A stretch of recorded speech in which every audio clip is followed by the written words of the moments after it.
To perform the Smith machine split squat, start under your bar with your legs separated for your lunge. You're gonna stand up nice and tall and unrack your weight by rolling the bar forward, and then take a deep breath and prepare your body for effort. Go straight down, bending both knees, and straight back up. Inhaling on the way down, and exhaling on the way up. Keep your legs firmly planted in the ground and make sure you use both of them. Front leg works really hard, pressing hard through the glute, and the back leg works really hard, pressing hard through the quadricep. Be sure not to crash your knee into the ground and keep your breathing steady.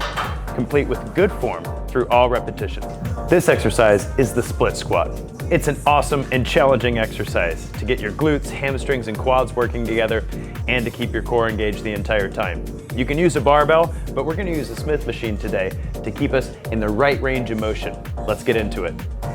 The Smith machine split squat is an excellent way to train the split squat motion for your body if you wanted to use a barbell or dumbbell at a later date. The cool thing about the Smith machine is that it forces you to go straight down and straight up while using both your front and your back leg at the same time.